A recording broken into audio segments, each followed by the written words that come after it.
മനുഷ്യൻ്റെ സൃഷ്ടിപ്പിൻ്റെ ലക്ഷ്യം വിശദീകരിക്കുന്ന സന്ദർഭത്തിൽ സൂറത്തുൽ മുൽക്കിൻ്റെ തുടക്കത്തിൽ അള്ളാഹു പറയുന്നു, അല്ലദീ ഖലഖൽ മൗത വൽ ഹയാത്ത ലിയബ്ലുവക്കും അയ്യുക്കും അഹ്സനു അമല.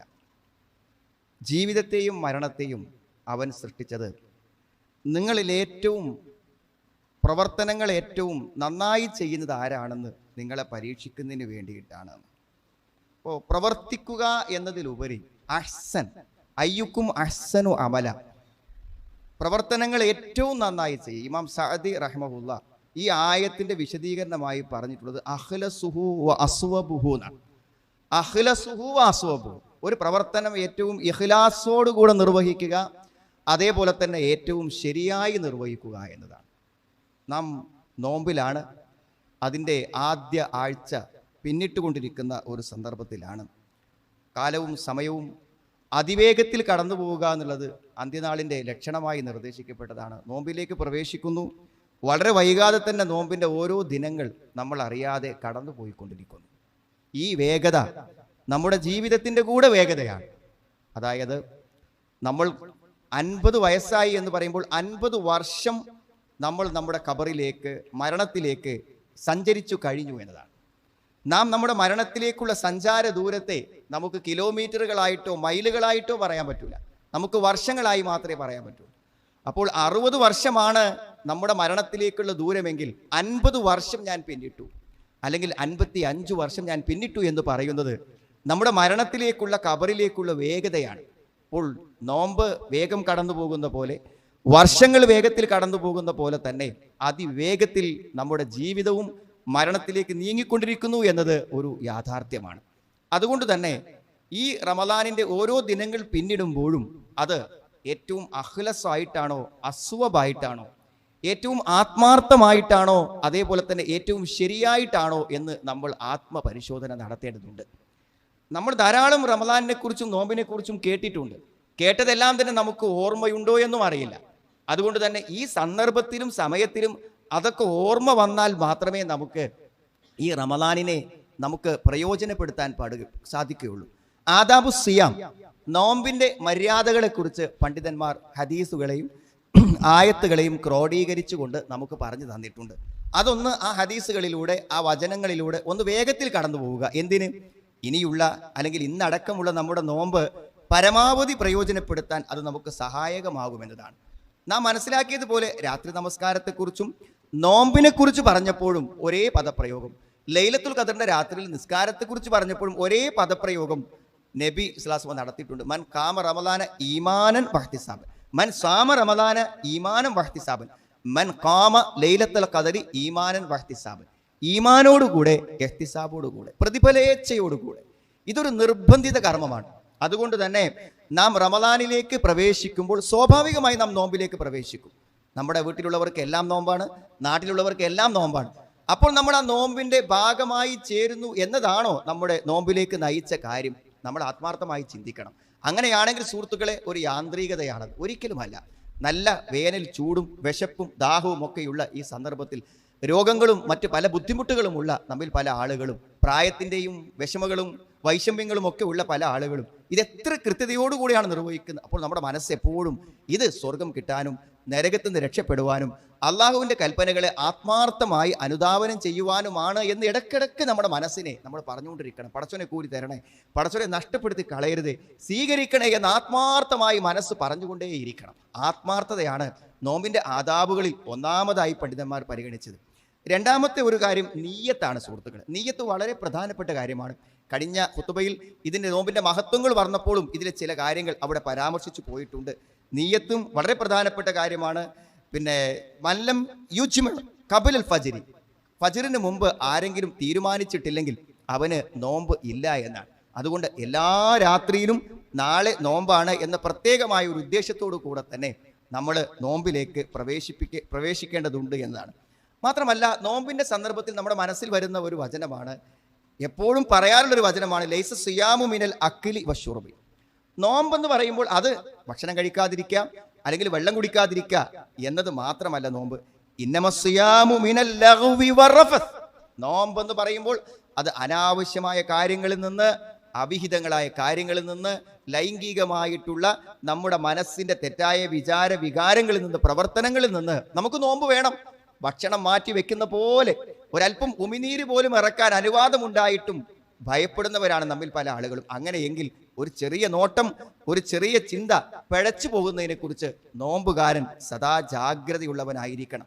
മാത്രമല്ല, നമ്മൾ നന്നാവാൻ തീരുമാനിച്ചാലും വേറുള്ളവർ ചിലപ്പോൾ അതുപോലെ ആയിക്കൊള്ളുന്നില്ല. അപ്പോൾ ഒരുത്തൻ വഴക്കിന് വന്നു, ഭാര്യയാവാം, ഭർത്താവാകാം, സുഹൃത്താവാം, കസ്റ്റമർ ആവാം, ആര് വഴക്കിന് വന്നാലും ഔ ജഹില അലൈക്ക്, അറിവില്ലായ്മ വല്ലതും നിന്നോട് പ്രവർത്തിച്ചാൽ ഫഖുൽ ഇന്നി സ്വായിം, ഞാൻ നോമ്പുകാരനാണെന്ന് പറഞ്ഞു. ഇന്നി സ്വായിം, ഇന്നി സ്വായിം എന്ന് നമ്മൾ ഉറക്കെ പറഞ്ഞില്ലെങ്കിലും എത്ര പ്രാവശ്യം ഞാൻ നോമ്പുകാരനാണ് എന്ന് പറയാൻ നമുക്ക് അവസരം കിട്ടുന്നു എന്നത് നാം ഗൗരവത്തോടെ, എന്നാൽ പറയാത്തതാണ്. പറയാത്തപ്പോഴൊക്കെ നമ്മൾ തെറ്റായി പ്രതികരിച്ചിട്ടുണ്ട്, തെറ്റായി പറഞ്ഞിട്ടുണ്ട്.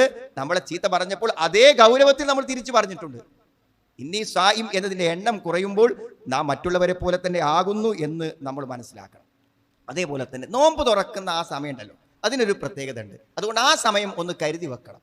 ഈ തിരക്കിനിടയിൽ ഓടി വന്ന് ചെയ്യേണ്ട ഒരു കാര്യമല്ല. കുറച്ച് സമയം ആ നോമ്പ് തുറക്കാനൊന്ന് കാത്തിരുന്ന് അത് ആ സമയത്ത് തന്നെ ബാങ്ക് കൊടുക്കുമ്പോൾ വളരെ കൃത്യമായി തന്നെ ചെയ്യാൻ. ലാ യസാലുന്നാസു ബിഖൈർ മഅജ്ജിലുൽ ഫിത്ർ, ആ നോമ്പ് തുറക്കാൻ ധൃതി കാണിക്കുക എന്നുള്ളത് വളരെ പ്രധാനപ്പെട്ട ഒരു കാര്യമാണ്. നമ്മൾ പലപ്പോഴും പല തിരക്കിലുമായിരിക്കും, എങ്കിലും നോമ്പ് തുറക്കുന്ന സമയം, പ്രാർത്ഥനയ്ക്ക് ഉത്തരം കിട്ടുന്ന സമയം ഒക്കെയാണ്.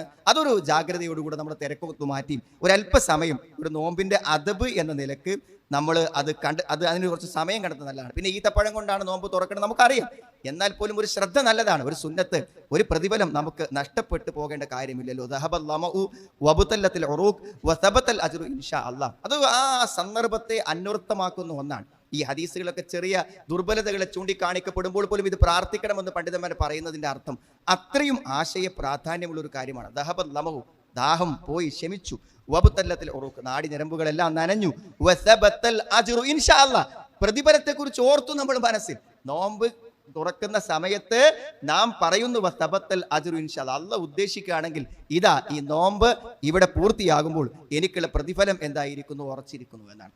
മറ്റൊരു കാര്യം സുഹൃത്തുക്കളെ, നിരന്തരം നാം ഖുർആനിലാണ് ഉണ്ടാവേണ്ടത്. പലപ്പോഴും ജീവിത സാഹചര്യങ്ങളും തിരക്കുകളും ഒക്കെ നമുക്കുണ്ടെങ്കിലും നമ്മൾ മുസാഫ് എടുക്കാൻ ഒരു വക്ത് ജമാഅത്ത് കഴിഞ്ഞാൽ ഒരു 50 ആയത്ത് നമ്മൾ പാരായണം ചെയ്യണം എന്നൊക്കെ വിചാരിക്കുകയാണെങ്കിൽ റമദാൻ കഴിയുമ്പോഴേക്കും എത്രയോ നമുക്ക് ഓതി തീർക്കാൻ പറ്റും. 5 വക്ത് നിസ്കാരം ഉണ്ടല്ലോ, എത്ര ആയത്തുകൾ, ഒരു 250 ആയത്തുകൾ ഓതാനുള്ള സമയമുണ്ട്. ഒരു അൽബക്കറ സൂറത്തോളം ദീർഘം വരും അതിന്. അപ്പോൾ ഖുർആൻ പാരായണത്തിന് നമ്മളൊരു പ്രത്യേക സമയം, സന്ദർഭങ്ങൾ കണ്ടെത്താൻ ഈ നോമ്പിൽ ശ്രമിക്കണം. കാരണം 30 ദിവസങ്ങളുണ്ട്. ചെറിയൊരളവ് നിശ്ചയിച്ചാൽ പോലും 30 ദിവസം കൊണ്ട് വലിയൊരു അളവാണ് നമ്മൾ പൂർത്തിയാക്കുന്നതാണ്. ഷഹ്റു റമളാനല്ലദീ ഉൻസില ഫീഹിൽ ഖുർആൻ, ഖുർആൻ ഇറക്കപ്പെട്ട മാസമാകുന്നു. അതുപോലെ തന്നെ നബി സല്ലല്ലാഹു അലൈഹി വസല്ലമക്ക് ജിബ്രീൽ വന്നുകൊണ്ട് കാന യൽഖാഹു ഫീ കുല്ലി ലൈലത്തിൻ മിൻ റമളാൻ ഫയുദാരിസുൽ ഖുർആൻ, നബിയെ വന്നിട്ട് നബിന്റെ ഖുർആൻ പാഠം പരിശോധിച്ചു കൊണ്ടിരുന്ന ഒരു മാസമാണെന്ന് പറയുന്നു. മാത്രമല്ല മൻ ഖറഅ ഹർഫൻ മിൻ കിതാബില്ലാഹ് ഫലഹു ബിഹി ഹസന, ഒരു ഹറഫ് പാരായണം ചെയ്താൽ അവനൊരു നന്മയുണ്ട്. വൽ ഹസനത്തു ബിഅശ്രി അംസാലിഹ, ഒരു നന്മക്ക് 10 ഇരട്ടി പ്രതിഫലം. അതോടെ 30 നോമ്പിന് 300 നോമ്പിന്റെ പ്രതിഫലം. ഒരു നന്മക്ക് 10 ഇരട്ടി പ്രതിഫലം. ഒരു ഹറഫിന് ഒരു പ്രതിഫലം ഉണ്ട് എന്ന് പറഞ്ഞാൽ 10 ഹറഫ് പാരായണം ചെയ്ത പ്രതിഫലം കിട്ടും. സുഹൃത്തുക്കളെ, ഖുർആനുമായുള്ള ബന്ധം നമ്മൾ ആലോചിക്കുക. അതിലേറെ ഗൗരവപരമായ ഒരു കാര്യമാണ് എത്ര മണിക്കൂറാണ് നോമ്പിന്റെ പകല് നീണ്ടു നിൽക്കുന്നത്. സുഹൃത്തുക്കൾ, എത്ര മണിക്കൂറുകൾ, 12 മണിക്കൂറിലധികം നോമ്പിന്റെ പകൽ നീണ്ടു നിൽക്കുന്നുണ്ട്. ഈ 12 മണിക്കൂറും അള്ളാഹുവിന്റെ റസൂൽ പറഞ്ഞത് സലാത്തുൻ ലാ തുറദ്ദു ദഅവതുഹും, 3 ആളുകളുടെ പ്രാർത്ഥന അള്ളാഹു ഒരിക്കലും തിരിച്ചയക്കുകയില്ല എന്നാണ്. എന്ത്? അസ്വായിം ഹത്താ യുഫ്തിറ, അസ്വായിം ഹത്താ യുഫ്തിറ, നോമ്പ് തുറക്കുന്നത് വരെ നോമ്പുകാരന്റെ പ്രാർത്ഥന സ്വീകരിക്കുന്നതാണ്. അപ്പൊ നോമ്പിന്റെ പകല് മുഴുവനും പ്രാർത്ഥന സ്വീകരിക്കുന്ന സമയമാണെന്ന് പറയുമ്പോൾ സുഹൃത്തുക്കളെ, എത്ര നേരം കൈ ഉയർത്തി എന്തെല്ലാം നമുക്ക് അള്ളാഹുവോട് ചോദിക്കാനുണ്ട്. അതുകൊണ്ട് നോമ്പിന്റെ 30 പകലുകൾ, ഒരു ദിവസത്തിൽ 12 മണിക്കൂറിലേറെ സമയം സത്യത്തിൽ ദീർഘമായി പ്രാർത്ഥിക്കാനുള്ള സമയമാണ്. ആ സമയത്തൊരാൾ പ്രാർത്ഥിച്ചാൽ ആ പ്രാർത്ഥന അള്ളാഹു സ്വീകരിക്കുമെന്നാണ് ഇമാമുൽ ആദിലിന്റെ പ്രാർത്ഥന. നീതിമാനായ ഭരണകർത്താവ് വദഅവത്തുൽ മദ്ലൂം, ആക്രമിക്കപ്പെട്ടവന്റെ പ്രാർത്ഥന കാർമേഘങ്ങളിലേക്ക് മുകളിലേക്ക് ഉയർത്തപ്പെടും. അവൻ ചോദിച്ചതിന് അള്ളാഹു മറുപടി പറയും, ല അൻസുറന്നക വലൗ ബഅദ ഹീൻ, കുറച്ച് കഴിഞ്ഞിട്ടാണെങ്കിലും നീ ചോദിച്ചതിനെ ഞാൻ നിന്നെ സഹായിക്കാതിരിക്കില്ല എന്ന് പറയുന്നതാണ്. സലാത്തു ദഅവാത്തിൻ മുസ്തജാബാത്ത്, 3 ആളുകളുടെ പ്രാർത്ഥനകൾക്ക് ഉത്തരം കിട്ടും. ദഅവത്തു സ്വായിം വ ദഅവത്തുൽ മദ്ലൂം വ ദഅവത്തുൽ മുസാഫിർ. യാത്രക്കാരന്റെ പ്രാർത്ഥന, ആക്രമിക്കപ്പെട്ടവന്റെ പ്രാർത്ഥന, നോമ്പുകാരന്റെ പ്രാർത്ഥന. എത്ര ദീർഘമായ സമയം അള്ളാഹുവോട് ചോദിക്കാൻ നമുക്ക് സമയം കിട്ടുന്ന ആലോചിക്കുന്ന സുഹൃത്തുക്കൾ. അതേപോലെ തന്നെ അത്തായം വളരെ പ്രധാനമാണ്. അത്തായം പൊതുവേ ഒരു അസമയത്തുള്ള ഭക്ഷണം എന്ന് പറയുമ്പോൾ എന്ത് ഭക്ഷണം കഴിക്കണം തന്നെ ആശയക്കുഴപ്പമാണ്. എത്ര കഴിക്കണമെന്നുള്ളതും അത് വേണോ വേണ്ടതെന്നൊക്കെ സംശയമാണ്. അത്തായത്തിന് എഴുന്നേൽക്കുമ്പോൾ മനസ്സിലാക്കേണ്ടത് ഒരു കാര്യം, ഇത് ബർക്കത്താണ്. അതായത് നോമ്പിന്റെ ഭാഗമായിട്ടുള്ള ഒരു അദബാണ്. തസഹറൂ, നിങ്ങൾ എന്ത് ചെയ്യുക? സുഹൂർ, അത്തായം കഴിക്കുക. ഇന്ന ഫി സുഹൂർ ബർക്ക, തീർച്ചയായും അത്തായം കഴിക്കുന്നതിൽ ഒരു ബർക്കത്തുണ്ട് എന്നാണ്. ഇന്നല്ലാഹു മലായികതുഹു യുസല്ലൂന അലൽ മുതസഹിരീൻ. ഈ അത്തായം കഴിക്കുന്നതിന്റെ പേരിൽ അള്ളാഹും അവന്റെ മലക്കുകളും അനുഗ്രഹത്തിന് വേണ്ടി പ്രാർത്ഥിച്ചു കൊണ്ടിരിക്കുമെന്നാണ്. ഫസ്ലു മാ ബൈന സിയാമിനാ വസിയാമി അഹ്ലിൽ കിതാബ് അക്ലത്തുസ് സഹർ. ജൂതന്മാരുടെയും എൻ്റെ സമുദായത്തിൻ്റെയും നോമ്പിൻ്റെ ഇടയിലുള്ള വ്യത്യാസം അത്താഴമാണെന്നാണ്. അത്ര പ്രധാനപ്പെട്ടതാണ് അത്താഴം. അത്താഴം നമ്മൾ കഴിക്കണം എന്നുള്ളത് വളരെ പ്രധാനപ്പെട്ടിട്ടുള്ള ഒരു സുന്നത്താണെന്ന് മനസ്സിലാക്കുക. അതേപോലെ തന്നെ അത്താഴം വൈകിയാണ് ചെയ്യേണ്ടത്. അതായത് 12 മണിക്കോ 1 മണിക്കോ ഒന്നല്ല.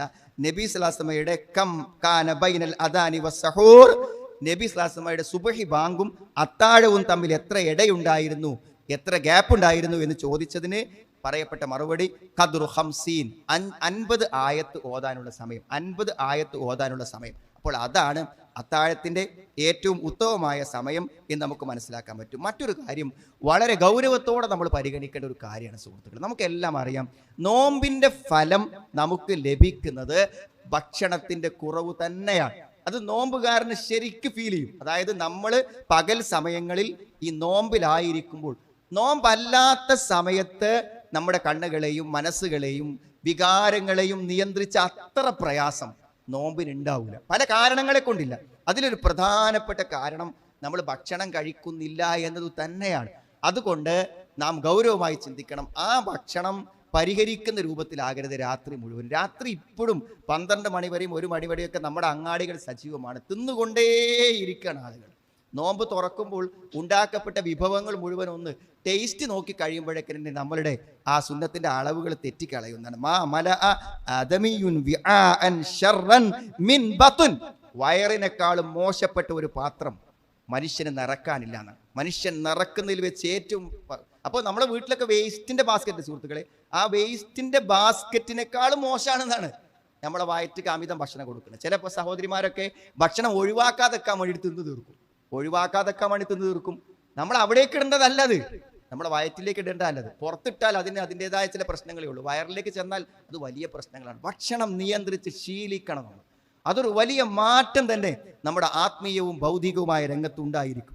അത് ഭക്ഷണം കുറഞ്ഞിട്ടുണ്ടോ എന്നാണ്. ഹസ്ബൽ ആദമി ലുഖൈമാതുൻ യുഖിംന സുൽബഹു, ആദമിന്റെ പുത്രൻ അത് മതി. അല്ലല്ലേ പറയണത്. നമുക്കെന്താ പേടി സുഹൃത്തുക്കളെ? എന്താ പറഞ്ഞത്? നമ്മുടെ മുതുക് നിവർന്ന് നിൽക്കാനുള്ള ആഹാരം മതി. അതുകൊണ്ട് ഒരു കുഴപ്പവും സംഭവിക്കാനില്ല എന്നാണ്. അതെങ്ങാനും അധികരിച്ചു പോവുകയാണെങ്കിൽ ഏറ്റവും അധികം ഒരുത്തം കഴിക്കാൻ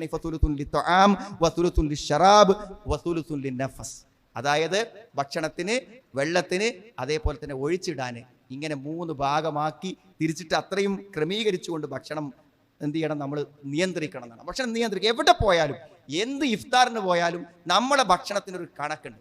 ആ കണക്ക് ഒരു നിലക്കും തെറ്റിക്കില്ലെന്ന് തീരുമാനിക്കുമ്പോൾ നോമ്പ് നമുക്ക് ഫലപ്രദമായി തീരും. അത് നോമ്പിന്റെ മര്യാദകളിൽപ്പെട്ട ഒരു കാര്യമാണ്. മറ്റൊരു കാര്യം നോമ്പ് തുറക്കലാണ്. നോമ്പ് തുറക്കലൊക്കെ സുഹൃത്തുക്കൾ ഔദാര്യം ചെയ്യുന്ന എത്രയോ ആളുകളുണ്ട്. ഒരു നാട്ടിലെ മുഴുവൻ ഇഫ്താറും ഒരാൾക്ക് ഏറ്റെടുക്കാൻ പറ്റും. പക്ഷെ നമ്മൾ ചിന്തിക്കേണ്ടത് അങ്ങനെ ഏറ്റെടുക്കാൻ ആളുള്ളതുകൊണ്ട് നമ്മൾക്ക് കാര്യമില്ല. നമ്മൾ ഒരാളെ തുറപ്പിച്ചാൽ നമുക്കതിനൊരു നോമ്പിന്റെ പ്രതിഫലം കിട്ടും. മൻ ഫത്തറ സ്വായിമൻ കാന ലഹു മിസ്ലു അജ്രിഹി. മൻ ഫത്തറ സ്വായിമൻ, ആരെങ്കിലും ഒരു നോമ്പുകാരൻ നോമ്പ് തുറപ്പിച്ചാൽ കാന ലഹു മിസ്ലു അജ്രിഹി, ആ നോമ്പ് നോറ്റോന്റെ കൂലി. ആ 4 ചകടങ്ങൾ, ഒരു നോമ്പിന് 10 ഇരട്ടി പ്രതിഫലം. ഒരാൾ പകൽ ഇവിടെ നോമ്പ് നോറ്റത് നമ്മുടെ ഭക്ഷണം ഒന്ന് ഷെയർ ചെയ്താൽ കിട്ടുന്നതാണ്. പക്ഷെ നമ്മളിങ്ങനെ ഒരുങ്ങി അതിനൊക്കെ ആളുകൾക്ക് കാറ്ററിങ്ങിലൊക്കെ ഓർഡർ ചെയ്ത് അതിൻ്റെ ഒന്നും കാര്യമില്ല സുഹൃത്തുക്കളെ. നമ്മളെ സംബന്ധിച്ചിടത്തോളം നമ്മളുടെ വീട്ടിലുള്ള ഭക്ഷണത്തിക്ക് ഒരാളെ അപ്പം അയാൾ ആവശ്യക്കാരാന്ന് തോന്നി. പള്ളിയിൽ വന്നപ്പോൾ ഒരാൾ അവിടെ ഉണ്ട്, അയാളൊരു ആവശ്യക്കാരാന്ന് നമുക്ക് തോന്നി. മെല്ലെ അയാളെ തോളിൽ കൈവച്ച് സ്വകാര്യമായിട്ട് ഭക്ഷണം എന്ത് ചെയ്യാൻ, നീ പുറത്തുനിന്ന് കഴിക്കണ്ട, വീട്ടിൽ നിന്ന് കഴിക്കാന്ന് പറഞ്ഞാൽ ഒരാളെ പള്ളിയിൽ നിന്ന് കിട്ടും. ഒരാളെ പള്ളിയിൽ നിന്ന് കിട്ടും. ചിലപ്പോൾ ചില ആൾക്കാർ തറാവീഹിന് ദൂരം നിന്ന് വരേണ്ടി വരും. അപ്പോൾ അതുകൊണ്ട് ചിലപ്പോൾ മഗ്‌രിബിക്ക് തന്നെ വന്നിരിക്കുന്നുണ്ടായിരിക്കും. നമുക്ക് ഒരാളെ കിട്ടും, ആവശ്യമുണ്ടെങ്കിൽ നമുക്ക് ഒരാളെ ലഭിക്കും. നമ്മളെ ബന്ധുക്കളും കുടുംബങ്ങളും ഒക്കെ ആയി സുഹൃത്തുക്കളും ഒക്കെ ആയിട്ട് ആൾക്കാരുണ്ടെങ്കിൽ പ്രത്യേകത ഒന്നുമില്ല. നമ്മൾ ഉണ്ടാക്കുന്ന ഭക്ഷണം അവർക്ക് മാന്യമായി കൊടുക്കാവുന്നതേ ഉള്ളൂ. നാം നോമ്പിൽ നേടേണ്ട ഒരു പുണ്യം അതാണ്. അതേപോലെ തന്നെ തറാവീഹ് നമസ്കാരത്തിനുള്ള ഒരു ജാഗ്രത വളരെ പ്രധാനപ്പെട്ടതാണ്. സ്ത്രീകളായാലും പുരുഷന്മാരാണെങ്കിലും ഒക്കെ അതാ ഇമാമും ജമാഅത്തുമായിട്ട് നിർവഹിച്ചാൽ രാത്രി മുഴുവൻ നമസ്കരിച്ച പ്രതിഫലമാണ്. അതുകൊണ്ട് മൻ ഖാമ റമളാന ഈമാനൻ വഹ്തിസാബൻ ഗുഫിറ ലഹു മാ തഖദ്ദമ മിൻ ദംബിഹി. വളരെ ആത്മാർത്ഥമായി പല ആളുകളും എന്താ വെച്ചാൽ നിസ്കരിക്കാറുണ്ട്. പക്ഷെ നിസ്കരിക്കുമ്പോൾ എന്താ പറയുക, നമ്മൾ വളരെയധികം അസ്വസ്ഥരായി ഭക്ഷണമൊക്കെ കഴിച്ച് അതിൻ്റെ ഒരു പ്രശ്നവും ഉറക്കവും ഒക്കെ ആയിട്ട്. അങ്ങനെയല്ല, ആ നമസ്കാരം വളരെ ഉന്മേഷത്തോടു കൂടെ ആയിരിക്കത്തക്ക വിധത്തിൽ നമ്മുടെ ഭക്ഷണത്തെയും സമയത്തെയും ഒക്കെ ക്രമീകരിക്കണം. അതുകൊണ്ട് ചില ആളുകൾ നോമ്പ് തുറക്കുമ്പോൾ എന്തെങ്കിലുമൊക്കെ കുറച്ച് ഭക്ഷണം കഴിച്ചിട്ട് എന്ത് ചെയ്യുന്നറിയോ, ചില ആളുകൾ എന്ത് ചെയ്യും, നോമ്പ് പിന്നെ തറാവി കഴിഞ്ഞിട്ട് പോയിട്ട് കഴിക്കും. അത് വൈകി ഭക്ഷണം കഴിക്കലാണ്. അതിൻ്റെതായ ബുദ്ധിമുട്ടുകളും ദുരന്തങ്ങളും ഒക്കെ ഉണ്ട്. എന്തായിരുന്നാലും ഭക്ഷണം ഒന്ന് ക്രമീകരിച്ച് കഴിക്കുമ്പോൾ നമ്മുടെ നമസ്കാരത്തെ പ്രതികൂലമായി ബാധിക്കാതിരിക്കും. അതും വളരെ ജാഗ്രതയോടെ നമ്മൾ കാണണം. പിന്നെ മറ്റൊന്ന്, നമ്മളിപ്പോൾ തന്നെ ഒരുങ്ങേണ്ടതാണ്. പെട്ടെന്ന് ഒരാഴ്ചയും കഴിഞ്ഞാൽ അവസാനത്തെ 10ലേക്ക് പ്രവേശിക്കും. കാരണം നബി സല്ലല്ലാഹു അലൈഹി വസല്ലം ഇദാ ദഖലൽ അശർ ശദ്ദ മിസ്റഹു വഅഹ്യാ ലൈലഹു വഅയ്ഖല അഹ്ലഹു. നല്ല അരയുടുപ്പൊക്കെ ഒന്ന് തുണിയൊക്കെ ഒന്ന് ഉഷാറാക്കി എടുത്ത് ഒരുങ്ങി രാത്രിയെ ജീവിപ്പിച്ച് കുടുംബങ്ങളെയും കുട്ടികളെയൊക്കെ ഒന്ന് ഉണർത്തി അതൊക്കെ നേരത്തെ പ്ലാൻ ചെയ്ത് ആ അവസാനത്തെ 10 പ്രയോജനപ്പെടുത്തുവാനുള്ള ശ്രമങ്ങൾ നടത്തിയിരുന്നു എന്ന് നമുക്ക് പ്രത്യേകമായി കാണാൻ പറ്റും. അതുകൊണ്ട് സഹോദരങ്ങളെ, ഈ ആദാബുകളൊക്കെ നാം വളരെ കൃത്യമായി പാലിക്കുക. മറ്റൊരു പ്രധാനപ്പെട്ട കാര്യം സദക്കകളാണ്, ഔദാര്യങ്ങളാണ്. റമദാനിൽ നബി സ്വല്ലല്ലാഹു പ്രത്യേക മാതൃകയുണ്ട്. ഏറ്റവും മറ്റൊരു കാലത്തും ഉള്ളതിനേക്കാളും അതെങ്ങനെ നടക്കുള്ളൂ അറിയങ്ങൾ, ഒരു സംഖ്യ നമ്മൾ മാറ്റി വെക്കണം. ഈ റമദാനിക്ക് കൊടുക്കാനുള്ള ഒരു സംഖ്യ നമ്മൾ മാറ്റി വെക്കണം. മാറ്റി വെച്ചാൽ മാത്രമേ എന്ത് ചെയ്യുള്ളൂ, നടക്കുള്ളൂ. അല്ലാതെ നമ്മളിത് വരുമ്പോൾ എന്തെങ്കിലും കൊടുക്കാമെന്ന് വിചാരിച്ചാൽ അത് നടക്കൂല. ക്രിയാത്മകമായി പ്രായോഗികമായി നമ്മുടെ വരുമാനത്തിൻ്റെ അളവ് അനുസരിച്ചുകൊണ്ടൊരു സംഖ്യ, വർഷത്തിൽ ഒരിക്കലേ റമദാനുള്ളൂ, ഒരു സംഖ്യ മാറ്റി വെച്ച് നമ്മളത് അർഹതപ്പെട്ടവർക്ക് അർഹമായ രൂപത്തിൽ എത്തിച്ചു കൊടുക്കാൻ നമ്മൾ പരിശ്രമിക്കുമ്പോൾ തീർച്ചയായും ഈ റമദാനിൻ്റെ ഒരു പുണ്യം കൂടെ നമുക്ക് ലഭിക്കാൻ കാരണമായി തീരും. അതുകൊണ്ട് സുഹൃത്തുക്കളെ, എല്ലാറ്റിനും നമ്മളുടെ പിന്നെ അത്താഴത്തിനാണെങ്കിലും നോമ്പ് തുറക്കാണെങ്കിലും നമ്മൾ ആളുകൾക്ക് എന്തെങ്കിലും കൊടുക്കാനാണെങ്കിലും അതേപോലെ തന്നെ നമ്മുടെ പിന്നെ ഖുർആൻ പാരായണമായിരുന്നാലും നമ്മുടെ ഭക്ഷണക്രമമായിരുന്നാലും എല്ലാറ്റിലും ഒരു വിചാരിച്ച ഒരു ഇടപെടൽ, അതാണ് വേണം. ഒരു വിചാരിച്ച ഒരു ഇടപെടൽ, അതാണല്ലോ അദബ് എന്ന് പറഞ്ഞാൽ. അദബ് എന്ന് പറഞ്ഞാൽ പോണ വഴിക്ക് പോണതല്ല. നമ്മൾ ഓരോന്നിനും ഒരു ക്രമമുണ്ടാക്കി അത് ഖുർആനും ഹദീസും അനുസരിച്ചാക്കി മുന്നോട്ട് പോകാൻ ശ്രമിക്കുമ്പോഴാണ് കൂടുതൽ ഫലപ്രദമാകുക. അതുകൊണ്ട് നാം നോമ്പ് നോൽക്കുന്നുണ്ട്, അത് അതിൻ്റെ ആദാബുകളോടുകൂടെ കൂടുതൽ ഫലപ്രദമായി നിർവഹിക്കുവാൻ അള്ളാഹു നമുക്ക് എല്ലാവർക്കും തൗഫീഖ് പ്രദാനം ചെയ്യുമാറാവും.